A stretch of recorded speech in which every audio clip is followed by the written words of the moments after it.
Hello, everyone. Janine here from the Book Publishing Academy podcast. I am super excited. Today, I have Miss Micaela joining us on the podcast. She is an author, a speaker, a life coach, a podcaster, a mom, a little bit of everything. Micaela, thank you so much for being here.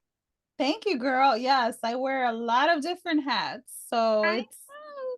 I think it's beautiful though that we can be so versatile as women. For real. So I met Micaela a couple years ago. She was currently working on her book and she decided to go ahead and go through the publishing process, which she now has a book. And so I wanted to bring her on the podcast so she could chat a little more about that process and a little bit about her podcasting and life coaching. So Micaela, tell everyone just a little bit more about yourself. Let's see. I'm pretty like as a person, I think I'm pretty down to earth. I've had people tell me at events like you're just like how you are on the podcast. I'm like, "Yeah, why?" Well, because I've met other podcasters and they're like they won't even talk to you. I'm like, that's so dumb. Like you're the reason I have a podcast, right? But I'm really just, I grew up in the hood in Chicago. So I think that, like they say, you could take the girl out of the hood, but you can't take the hood out of the girl. However, I have educated myself so I can quickly flip flop into like, let's have a professional conversation, right? But yeah, I'm a mom. My kids are older. I have two adult kids and then a teenager. I love coffee and tacos, and I think I'm just like your normal girl. I love helping people though. I love to just really remind women that just because you've gone through a lot of stuff doesn't mean that that's who you are or like that's the end of it. And I think that that's the most valuable thing that you can help others see when you've gone through a lot of things yourself. I resonate with that. It's not the end. It's Mhm. actually just the beginning. I've learned every time that we're going through something, it's because God's preparing us for something even bigger. Yeah. So it's like looking at the end of the tunnel is like, okay, I just gotta keep going because there's something great that's about to come at the end. Yes. And you know what? I think just from the work that I do, a lot of women don't really see that, right? You get stuck in what you're going through. And I think that's why faith is so important, right? But to actually understand, wait, this is a season or this is not the end of it. I just got to keep going, like kind of like when you're working out, right? I just have to keep going. Like this hurts right now, but if I just keep going, I'm going to see the end of it. But I think that a lot of people, they don't really process it that way because in the moment you're going through pain, you're going through fear. And I think it's so valuable as women who have gone through things to make space for women that are not, I don't want to say as strong because everyone's strong in their own way, but maybe not as resilient, right? Because being resilient is something that life teaches you, right? You can't just go learn it unless you're going through it. So anyway, that's my 2 cents on that. No, it's true. And I think that sometimes we were talking about this earlier. Sometimes we go through certain things honestly just so that we can help those other people. So that we Yeah. could be the strong one in front of the room saying, "Hey, I went through that. How can I be of service to you?" And it's like a gift and a curse, because a gift because we get to help more people, a curse because we have to go through it. Girl, for real. Like, listen, this is why when people are telling you stuff, they have that wisdom because they earned it. We're Like bad. karate stripes. You earned that wisdom that you have. So I think that we need to allow other people sometimes, depending on who it is, right, to speak into us. Like, dang, you went through that, like for real, because I this is something that I teach my clients, right? There's fixed mindset and growth mindset. And fixed mindset will always say like, no, this is just how it is. There's no flexibility, no change, no none of that. But when you have growth mindset, when you're going through something difficult, that's when you tell yourself, wait, I'm going to learn something from this. Lesson. I'm gonna learn, maybe this is my prerequisite for whatever God has next, right? And I think that we need to see things that way so that we can be like, yeah, I'm walking through this like a badass. I'm hurting, I'm hurt, like whatever it is, but I know that there's something good coming at the end of this. So true. And so I want to segue because you do some amazing work with women. So you do you life coach. Tell us a little bit about that. Yeah, so I've been life coaching for almost 4 years. In the beginning, I was just like kind of mentoring women, but I didn't know that I was like coaching them. So it's really crazy how when God calls you to do something, like you're already doing it to some capacity, but you don't always know that you are, like you're not aware of it. And what as simple as I can put it is I help women who have life hurdles, right? Struggles, things like that. I help them create strategies for life. And I'm going to kind of elaborate just a little bit. So, we talk a lot about strategy in business, but we don't oftentimes talk about strategy in life. And a lot of times we don't see that we already have a strategy. So it's, for example, like if you're going through something, I promise you that there's something that you do that helps you cope or helps you kind of get out of it. What is it, right? If I'm feeling kind of down, I might have some extra coffee, right?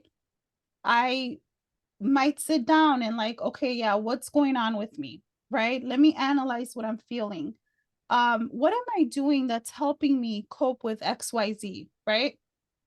So, or I'll give you an example. I had a client that was an actress and she had like a kind of an issue with somebody else. And whenever she saw this person, it really gave her like fear and anxiety.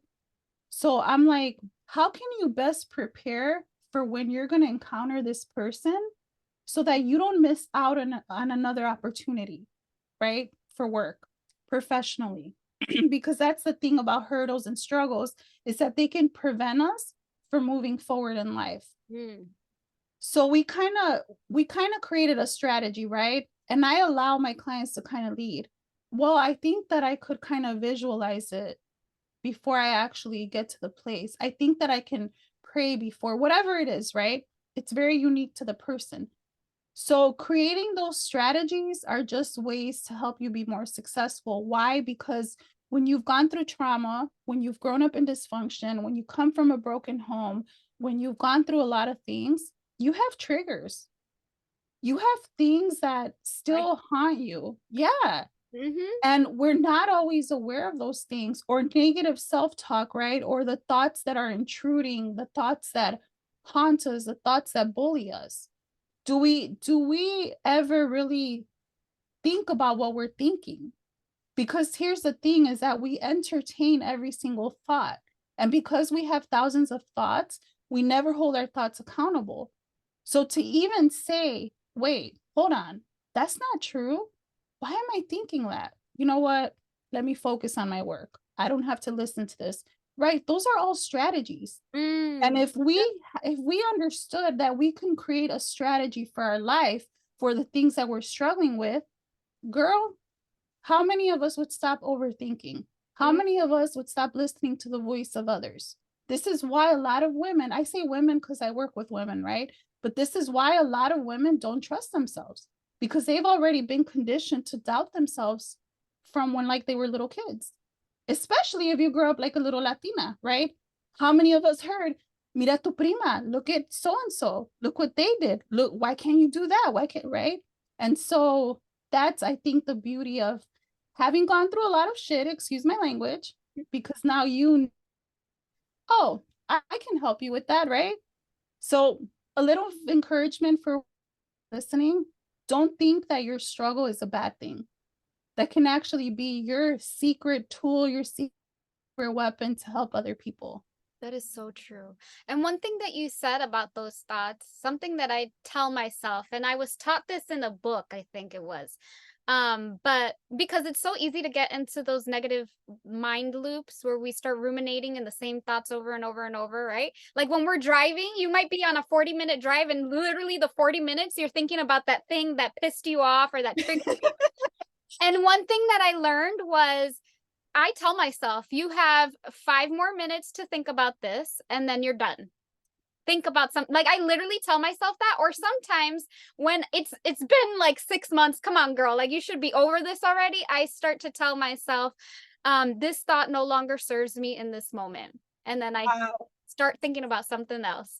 And so but that's I powerful. had to train myself because girl, I was ruminating.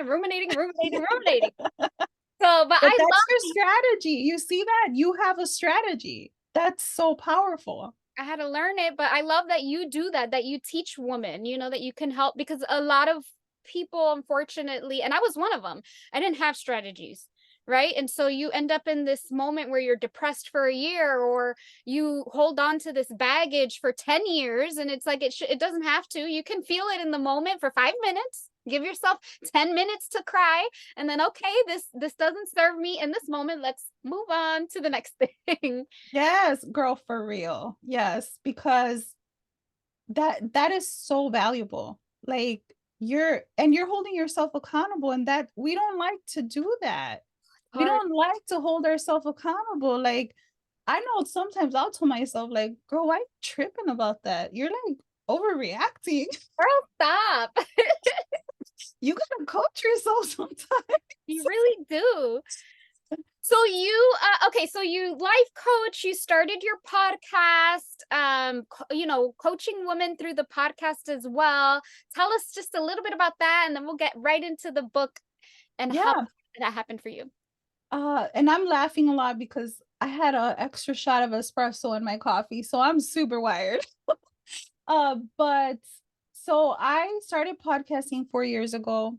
Short version of the story. I had a whole different podcast. Like for almost a year, I was building a different brand, and I really felt led to really create something for Latinas, right? Um, Kind of like Latinas like me, who, hey, you grew up in the hood, you went through a lot of stuff. Let's create a space where we can all come together, because I think when you don't have a squeaky clean background, you're so afraid of people's judgment because you've heard it your whole life. So to have a space where, like, hey, you could just be yourself, right? And even as someone, who I am a believer, right? I am a follower of Jesus, but that doesn't necessarily mean that I'm going to shove my beliefs down other people's throats, but I am going to pray for you, Mhm. right? Because when you're going through stuff, like all the support you can get is like powerful. It just only helps you be a better person, right? Or really ease through whatever you're going through a little bit smoother. So I started, the Fearless Mujer podcast like 3 years ago. And really, I love podcasting because it's so healing. Like it helped me heal. It helped. I'm one of those people that when I learn things, I love to give back information. I love to help other people. So it's really a resource, an outlet for other women to, like, hey, this is something I can resonate with. And then I think it was last year, I had a lot of women over time asking me about podcasting, but then I kept getting messages back to back. And I'm like, I wonder if anyone would like be interested in a master class. Because what I learned now is that I blend life coaching with podcasting. And the reason I do that is because you can learn all the tech stuff, you can learn how to record, how to edit. That's not that hard, right? Well, I've been doing it for a while, but it's not. It's really not. Once you learn it, it's not. But what people don't sometimes understand is that the reason that they start things and don't finish is because they have a lot of limiting beliefs. Like no one's gonna want to hear this. Oh yeah, my tia so and so said that this is dumb. They start getting discouraged. So I blend life coaching with it because I really want women to understand your story is powerful. Your message is powerful. And the thing is that if you don't know who your message is for with anything, right? then you're so confused. Mhm. And when you're confused, you stop yourself from doing things. Mhm. So that's kind of how I look at podcasting when it comes to coaching. But overall, like I love podcasting because I love having those raw conversations with people, you know? Yep. I love that. And I feel like you get to inspire so many people. And I think it's super cool too with podcasting when you look at your stats and you're like, oh, all these people that I don't even know in different countries too sometimes. Yeah. So that's the beauty of podcasting is that anyone can listen. It doesn't even have to be your followers. It could be random people that are just scrolling through Apple, you know what I mean, Spotify, Yeah. and they come across it. Okay, and so one thing that you said that I love is that you love to help women share their story. And so you published your book. Tell me a little bit about why it was so important to get this book out. Well, I'm gonna be real honest. That was a God thing because I'm like, I do not want to talk about this.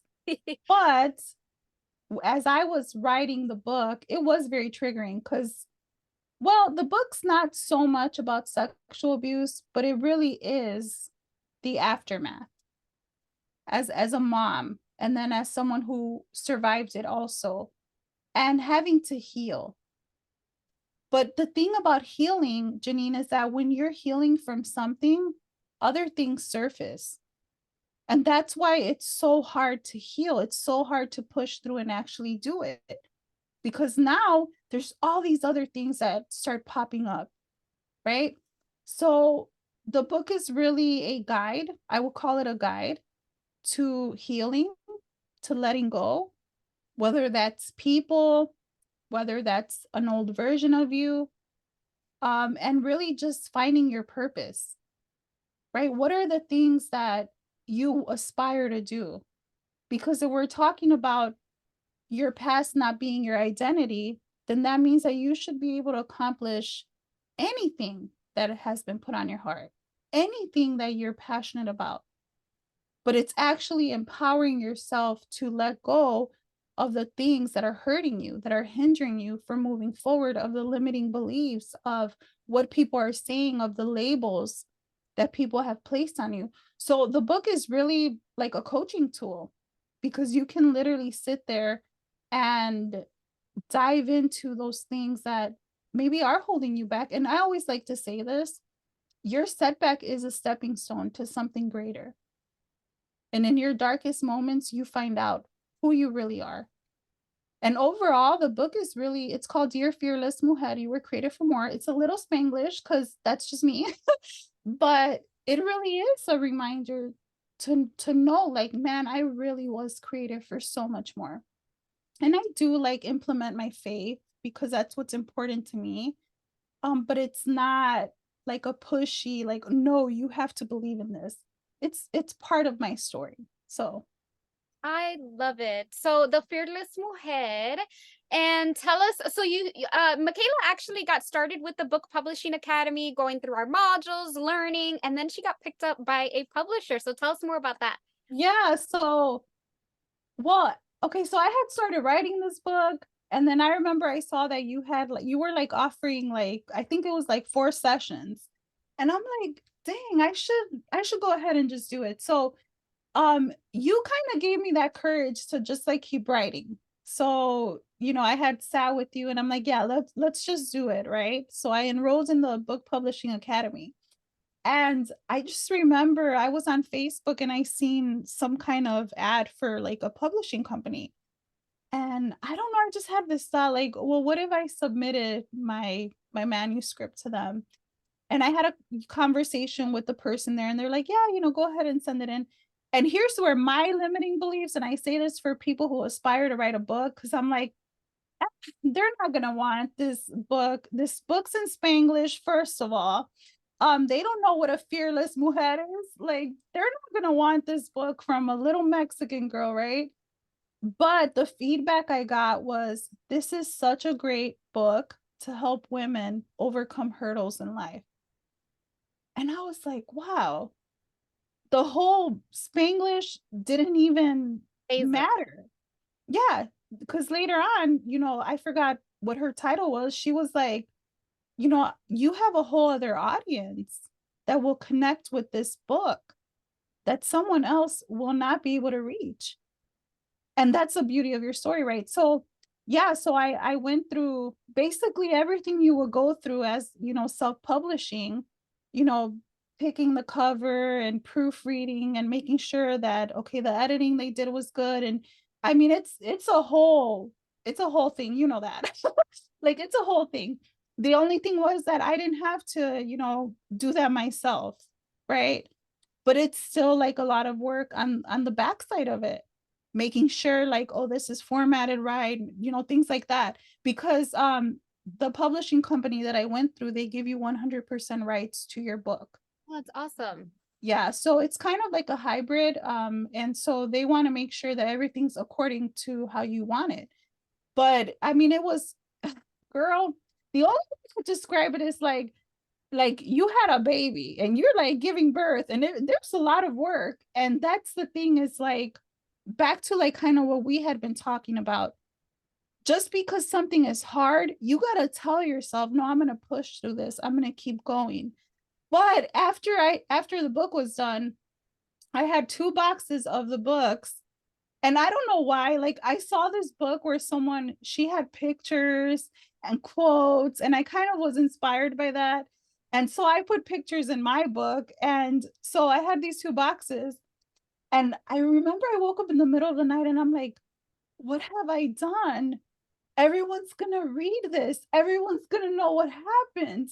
Why did I put all these pictures in there? Like, so I think it was just imposter syndrome. But that's okay, right? That's okay. So it really was such a journey to write that book. But after it was done and all that, I felt very like, wow, I represented my community. I think, what is it, like, you would know more than I do, like 4% of Latinos are authors, something like that, very small Your percentage. gente, mi gente. Right. Like, so this is the thing, right? And I'm saying Latina and stuff like that because I'm mainly work with Latinas. That's where my heart is. But anything that you do, you're representing your community, whether you like it or not. Because what do we do? Like, really, let's be real. What do we do and why do we follow who we follow? Yep. Wow, this girl is Latina and she has a book publishing academy. Oh, wow. And she doesn't have like a squeaky clean background. That's what I do. That's what I do. And that's why I think it's so important that if you have it on your heart to write a book, right? Whether you're Latina or not, you're representing your family, you're representing your children if you have them, you're representing your ancestors, you're representing a lot of people. Whether your book becomes a New York Times bestseller or not, the fact that you sat on your butt and were disciplined enough to write a book, because I had to get up at like 4 or 5 in the morning. I would write for 2 hours, take my kids to school, write in between, write at night. I mean, if you're going to do it, like, I was like, I'm going to do this because if I don't, I won't do it. Right. But anything that you're doing, you're representing somebody. Yep. You're representing that girl who maybe felt like she could never do that. You're representing that guy who maybe grew up in the streets, right? And the thing that I love about the book that I wrote, it's not a great topic, right? Nobody wants to talk about sexual abuse. But to have, and I never really share stuff that people share with me. I ask for permission, but to have women message you and say, you know what, I'm going to confront this person. I think I'm going to finally heal. I think I'm going to finally let go of what happened to me. To have people who have hidden something for years say, I'm going to heal from this now. Whether it was one person, to me, that was worth it. One person makes a difference. Yeah. And I'm sure that you are impacting so much more than just one person. So I am Thank you. I'm very like, girl, I'm very humble, like for real. I think humility is such a superpower. And I don't think that a lot of people look at it that way. But I am a believer of Jesus, and I look at like, because he was the ultimate influencer. Whether they hated him or loved him, Why though? Because he was so real and he just met people where they were, right? He wasn't judging people. He was just meeting them where they were, eating with them, sitting with them. And I aspire to be that person. Of course, I fall short. I'm not perfect, but to just love people and meet them where they are, it's such a beautiful thing. And we can literally love people with our book, with our story. So true. And but girl, you are doing that. It's not who you aspire, that's who you are. You Thank currently you, are. girl. You're looking on the outside. I'm just looking at myself. So, for our listeners and viewers, where can they grab the book if they're interested, or how can they connect with you? So they can go on Amazon, just type in Dear Fearless Mujer, Mujer. I always have to spell it for people. And it's under my former last name, so Deegan, Degan. And you can follow me on Instagram at the Fearless Mujer podcast. Once a month, I do virtual hangouts. It's Cafecito en Amigas. This month, I'm having one in person in Fort Worth. So if you're wanting to like connect that way, you can just go to my Instagram and find out more. But yeah, and I no one's in charge of my social media, so if you want to message me, I'll definitely respond. I try to respond to everybody. I love it. Well, thank you so much for joining us. I feel like we're going to need to have multiple podcast episodes because we probably can keep talking and talking forever. For sure. Um, but I Thank want you to for say having thank me. you so much for joining us. I am so proud of you and everything that you're doing. I'm so proud of you and your book. I cannot wait for you to continue to write because I feel like you have so many more stories to share with us. So I'm gonna keep bugging you about that. I am gonna write another book. I I am. know you Yeah. got more stories than you. But if you are listening and viewing, guys, I just want to say thank you for supporting our podcast and make sure to subscribe, like, share with your friends and family, and we will see you on the next episode. Thank you Bye, guys. guys. Thank Bye. you.